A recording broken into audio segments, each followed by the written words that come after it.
All right, welcome back. And today we're building this project for our chickens. We have a almost like a nipple type feeder in there now, but they started leaking and just having problems. So we also wanted to solve the problem of having ducks and chickens in there. Ducks need to be able to get their bills in the water to be able to drink it. Obviously, they can't drink from a small little nipple.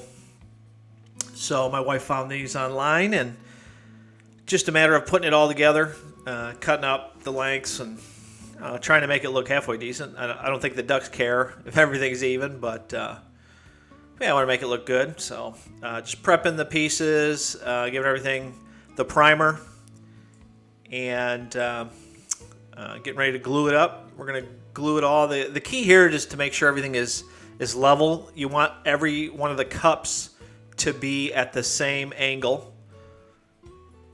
So that's what I'm working on now.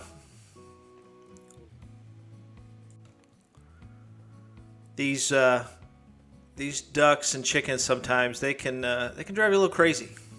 I always tell my wife, what would they do in the wild? You know? Some of the things that you watch online, they tell you, hey, make sure they have clean water. Make sure it's clean. Can't have any algae in it or anything.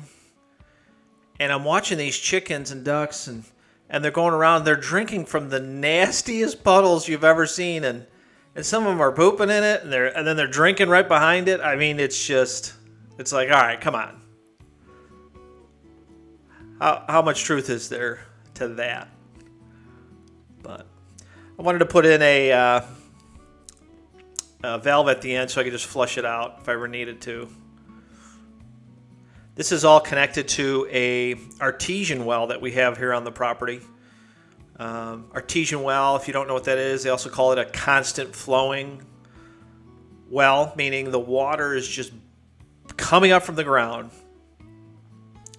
I think we have a 4-inch well that goes down about 600 feet.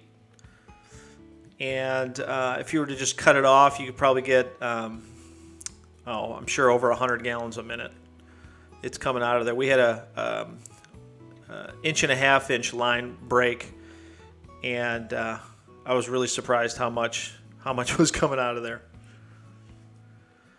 But yeah, so you glue on the fittings, and then you screw on these fittings, which I didn't love that either, because when you put the tape on and you screw it in, it just wasn't quite where it was. You can see the old feeder there.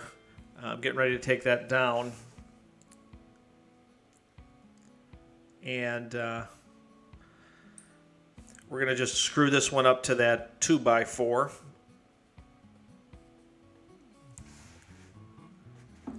We'll see how that goes here. I don't like to spend a lot of time on these things, It's just partially because I want to see how it's going to work. And a little bit of a spoiler here: these things did not end up working for us. What we found was the ducks, they get excited and then they jump on them and they break them off. So we had several that just broke off. So at the end of the day, these did not work out for us.